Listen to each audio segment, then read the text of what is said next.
Bueno, soy Virginia Patrone, soy uruguaya, nací en Montevideo en 1950, el año de Maracaná, o sea que tengo 70 años y vivo en Barcelona desde el año 2003, en el medio viví 4 años en Madrid, pero desde el 2012 vengo prácticamente todos los años a Montevideo y siempre he mantenido acá mi taller, mi espacio de trabajo y siempre trabajo acá, digamos, ¿no?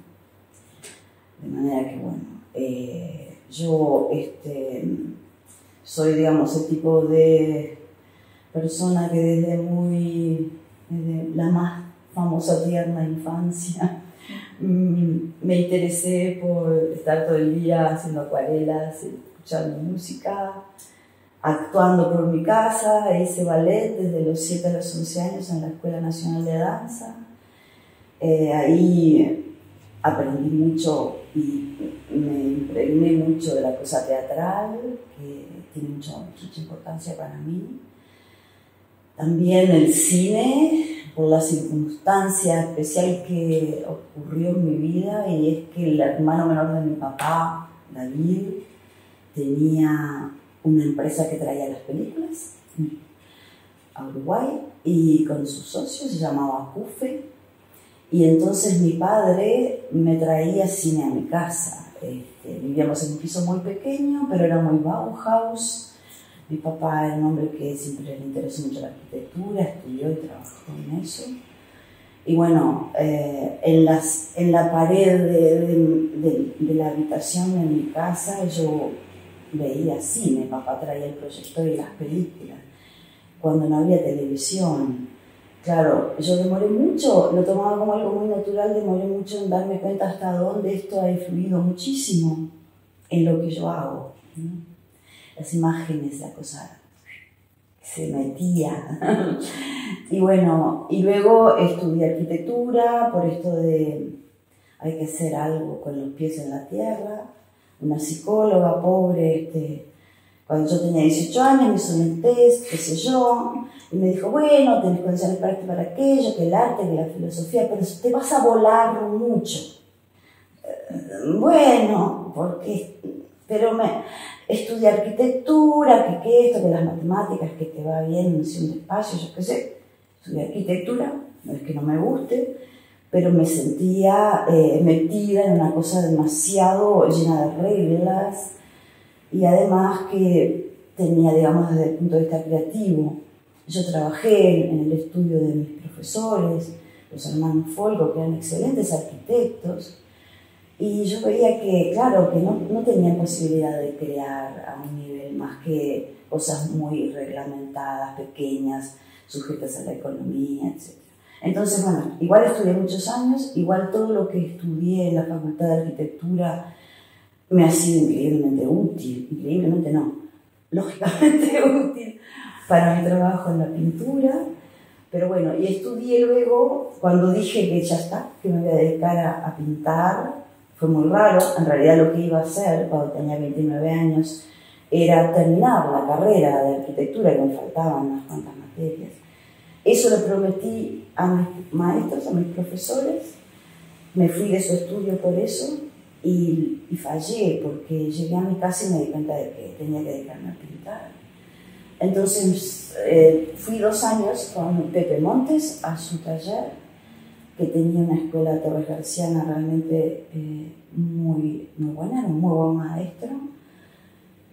Y bueno, transité por ahí, más allá de que antes yo venía de una cosa que lo que hacía a los 5 años se parece mucho a lo que hago ahora en realidad, pero sí que dije, bueno, si me voy a meter en la pintura, como uruguaya que soy, tengo que transitar por acá, aprender, y bueno, es lo que hice, y luego ya 40 años hace que me dedico a este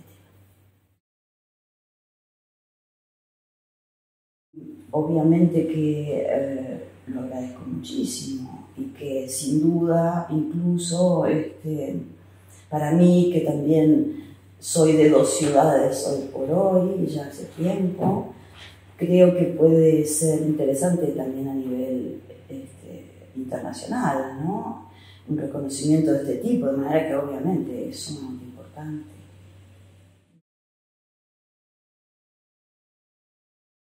Las obras que están aquí expuestas las elegimos junto con Verónica Panela, la curadora, y nos pusimos de acuerdo. Es fácil porque ella entiende mucho mi obra y mi manera de pensar y de encarar las cosas, por lo tanto fue un placer.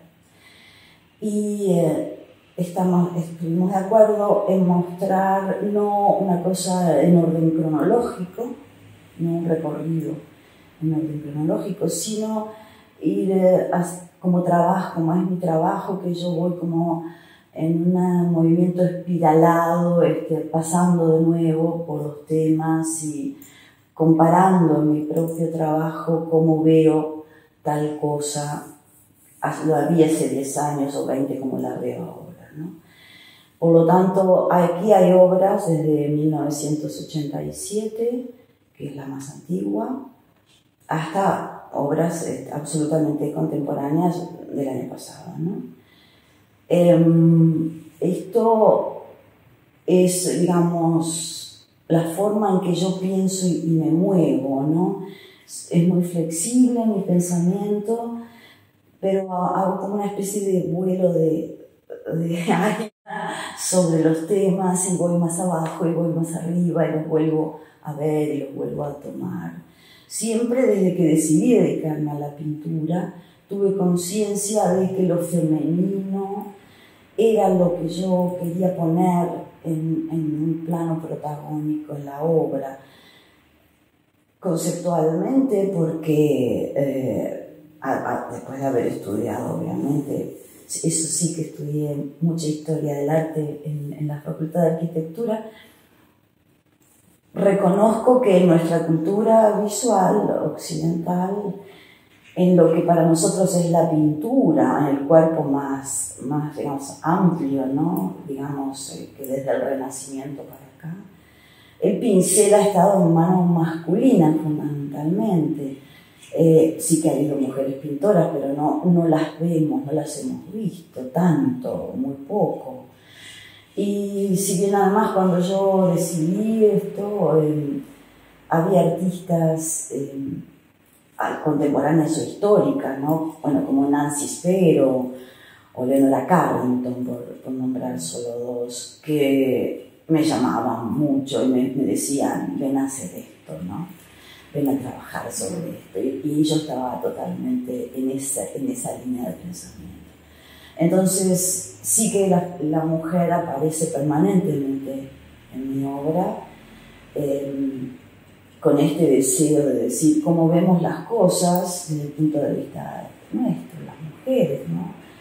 Yo he trabajado y he compartido mi vida durante 22 años, teniendo el mismo espacio de taller con Álvaro Pemper, que es un gran pintor, y cuyo tema es la mujer también. Pero él siempre me dijo, digamos, para él era evidente que yo la trabajo desde adentro y él la trabaja desde afuera. Él me decía, yo siempre estaré del lado de afuera, la mujer para él es importantísima también, pero está afuera, ¿no? Y claro, yo quería mostrar esto, cómo somos o cómo sentimos, o qué, digamos, derechos tenemos, ¿no? A toda la complejidad de lo que es lo femenino. O sea, es explicar lo femenino, explicármelo a mí también, pero bueno, somos humanos, ¿no? Es decir, compartimos emociones y no es que los hombres son una cosa y las mujeres somos lo mismo en realidad. Y eso es un poco lo que yo quiero decir, solo que tenemos como ciertas condiciones o formas de hacer o de comportarnos que están formadas por lo social. La cuestión del género fundamentalmente es más una creación, más allá de lo biológico, ¿no? Es una creación. Las mujeres son así, los hombres son de tal manera. Entonces, yo estoy defendiendo el derecho, digamos, de ser, el derecho de vivir, el derecho a vivir. Pero sí que una mujer como la señora Macbeth, la mujer de Macbeth, que yo trabajé a partir de la obra de Gisela Gambaro, que se titula así, sí, ella hace un pasaje al crimen de una manera femenina en cuanto al poder. Es decir, ella es ambiciosa, ella quiere poder, entonces empuja al que viene a ser como su herramienta, que es el hombre, porque ella no lo puede hacer desde su propio rol. Y ahí entran un montón de conflictos, porque claro, todo tiene una enorme complejidad. Y ella se arrepiente, ella tiene una enorme desesperación, siente una enorme desesperación frente al hecho de que le muestran las brujas los crímenes horribles, incluso infanticidio, que se han generado desde su propio deseo de poder, y quiere volver a ser inocente. Es horrible. Ahora, esto se ve en el manejo del poder desde lo femenino también, ¿no? Sin duda. O como Iris Cabezudo, que yo he trabajado mucho con su fantasma, que es esta maestra uruguaya que mató a su padre de 4 disparos de revólver en una acción que ella sintió heroica. Ella ahí, digamos, siendo mujer, y entonces, esta chica de 21 años, que es maestra, empuñó un revólver y mató a su padre, pero hay una historia detrás de locura familiar, de violencia, de agresión, de maltrato, y una madre que estaba envuelta en una locura de 2 con el padre, y que la puso a ella en ese papel de: y tú tienes que guardar este revólver cargado porque tu padre cualquier día nos mata a todos. O sea, ella no fue y lo mató porque sí, sino que ella sintió que tenía que salvar a su madre y a sus hermanos. Cuando él dijo: esta noche vuelvo y los mato a todos, otra vez, ella lo mató, ¿no? Y digamos, por tanto yo le pongo ese vestuario que hace como referencia a un vestuario de héroe medieval, de caballero, con emblemas. Es un poco recordar que Iris asumió un rol heroico, digamos, ¿no? Y también esto es parte de lo femenino, ¿no? Se rompen esos roles. Hay situaciones en las que se hace un pasaje, ¿no? Se pasa a un acto que rompe totalmente lo que es la estructura de rol, la estructura de género, de distintas maneras. Por ejemplo, en otro tema que yo trabajo mucho, que es el tango, siempre desde una intención de tener un vehículo que me permita hablar con el público de algo que quien ve la obra dice: esto tiene que ver conmigo, ¿no? Yo siempre evito trabajar desde un lugar que sea absolutamente inasible o incomprensible, pero luego eso lo llevo a la complejidad y a la oscuridad y al misterio que haga falta, solo que hay como una puerta, ¿no? Y con el tango pasa esto. Pasa que es un tema tremendo, no solo en el tango, sino en varias otras formas populares, de unas letras que hablan permanentemente de un lugar machista, de agresión, de violencia, de desprecio de lo femenino, de temor, mucho miedo a lo femenino. Entonces ahí ese personaje, esa milonga, esa mujer del tango, también rompe desde otro lugar y desde otra forma lo que es la idea de lo femenino. O sea, ella se lanza, no es muy fácil catalogar y decir: son como prostitutas. No, son mujeres pobres que ven que las posibilidades de vida son muy magras desde su lugar social y se ven atraídas por esto que les permite ponerse bellas, coquetear, estar en la luz, en la música, en la diversión, no lavando ropa o barriendo pisos. Entonces, eso es muy respetable. eso es una forma, un camino de romper. Y luego ahí, claro, quedan presas en una situación donde muchas veces es todo esto que dice el tango, como que si esas milongas no tuvieran corazón, ¿no? Muñequita de trapo, corazón de papel, claro que tienen corazón, claro que se enamoran, claro que sufren. Siempre estamos hablando de salir de los roles rígidos, ¿no? Y de explorar estos otros puntos de vista.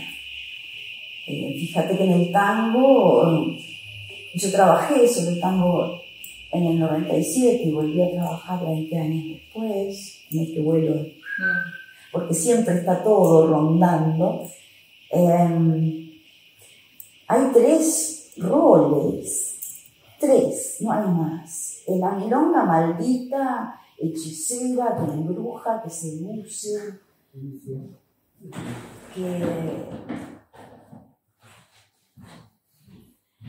que pierde al hombre, ¿no? La seductora maldita, por un lado, sino la contrapartida es la noviecita santa, que es virgen, muere virgen, tuberculosa, abandonada, qué sé yo. Y la madre, ¿no? Que la madre a su vez también es como la virgen, ¿no? No hay un padre, no, es la madre, la santa. Y bueno, ahí queda como salta a la vista que el sexo es un problema. Como iba a trabajar sobre el tango, me vine acá a pintar 6 meses. Me instalé en el taller de la Ciudad Vieja y pinté 6 meses acá porque consideré que el ambiente, lo que veo por la ventana, la luz de Montevideo, todo esto era importante, muy importante. Y la exposición estaba programada en la Galería Zielinski de Barcelona, entonces yo hice un rollo con todas las obras y me fui. Y la aerolínea me las perdió, todas. En Europa. Y fue horrible, porque fue feo, qué sé yo, horrible, no, horrible son otras cosas. Pero fue un golpe para mi conciencia, fue interesante también. Y bueno, las busqué un tiempo, todo el mundo intentó ayudarme de acá, de allá, que conozco a alguien, que esto, que equipaje, nada, no apareció nunca. La aerolínea no se hizo responsable de nada, ni siquiera me dieron la cantidad de dinero que dan cuando te pierden una valija, porque dijeron, eso es muy valioso, no se lo podemos pagar, y no me dieron nada. Entonces, pinté todo de nuevo, postergué la fecha de la exposición y pinté todo de nuevo. No intentaba hacer el mismo cuadro, lo cual habría sido una copia de mí misma muerta, sino que me planteé como si fuera el mismo boceto, digamos, pero hice un cuadro nuevo. Y son distintos. Son muy parecidos, algunos se parecen mucho más que otros, porque en algún caso se ve que la idea era como tan pesante para mí que tuve que hacer, que finalmente terminé haciendo prácticamente lo mismo. Pero fue una experiencia, digamos, desde el punto de vista creativo fascinante, desde el punto de vista espiritual también, porque bueno, se la llevó. Y así que bueno, fueron hechas allá también.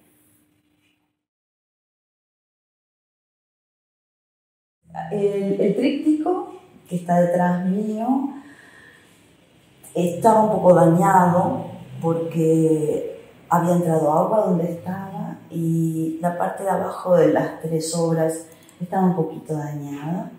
Hicimos un trabajo de restauración con Alicia Barreto, que es excelente trabajando, y bueno, y están aquí en buenas condiciones. Iris y Lumen, su padre, fueron pintadas en Barcelona, y Todas las noches es la misma noche, que pertenece a la colección de Clara, fue pintada en Montevideo.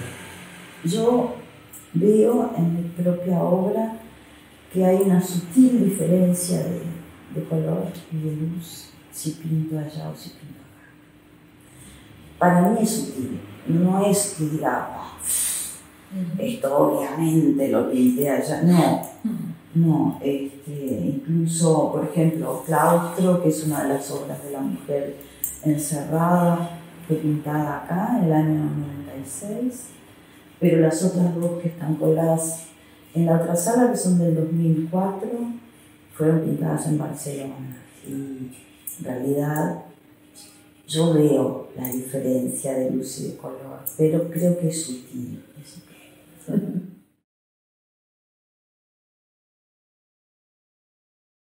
Verónica Panela, soy docente, profesora de historia e historia del arte, investigo sobre arte e historia del arte también en forma más bien independiente, y también he participado en diversas curadurías desde ese lugar, ¿no? Como desde el lugar de la investigación independiente. Fui jurado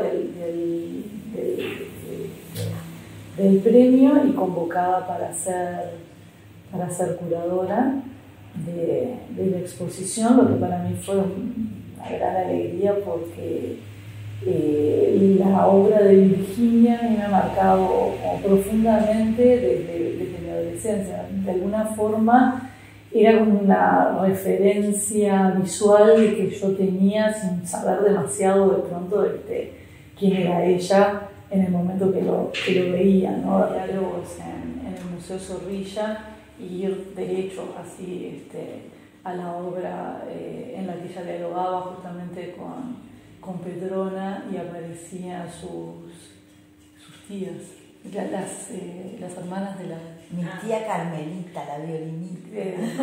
con la tía violinista que había visto truncados sus afanes como música y solo podía tocar para su papá.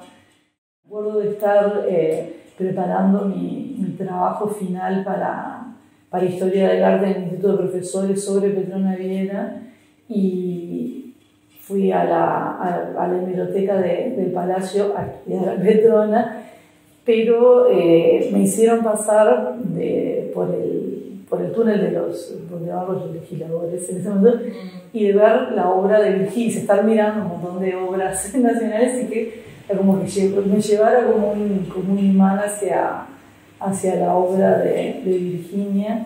Entonces, efectivamente ha tenido como una incidencia y una referencia importante para mí, por lo tanto, posteriormente conocerla, trabajar con ella, en una concepción además que tenía yo justamente en ese momento de adolescencia y de primera juventud, como que los artistas eran algo que estaban en otro lugar, ¿no? Muy, muy, muy, muy lejos y que eran inaccesibles. Entonces, posteriormente, poderla conocer y establecer un vínculo fue como una experiencia maravillosa para mí y para el adolescente que fui también, ¿no? Es como una retribución a ella y su mundo imaginario de artistas intocables también. Dentro de la extensa y fantástica obra de Virginia, un corte curatorial y una selección era todo un desafío, ¿no? Tenés un espacio, existe un espacio físico puntual, y aquí hay que ubicar una cantidad de obras y hay que generar un itinerario representativo en el que, como decía Virginia, en eso coincidíamos las dos, nos queríamos alejar de la retrospectiva, de la idea de retrospectiva puntual, donde la temporalidad marcara los ritmos. Y en ese sentido, capaz un poco por mi influencia en el término de historia, la idea de linealidad temporal es una idea occidental y agustiniana que se maneja de alguna forma, que es una forma de representar el tiempo, pero otras culturas y otros filósofos representaron el tiempo de otra forma. A mí me interesaba el concepto de un filósofo musulmán, Ibn Khaldun, que después lo toma Vico, que el tiempo en realidad es una espiral, o tiene como más una posibilidad espiralada, como los griegos hablaban de circularidad, él modificó esa circularidad a lo espiral, y jugar con esa idea, jugar con el concepto de lo que se transforma y crece, pero siguiendo dentro de su mismo eje y su misma forma, que es un poco lo que yo veía en la obra de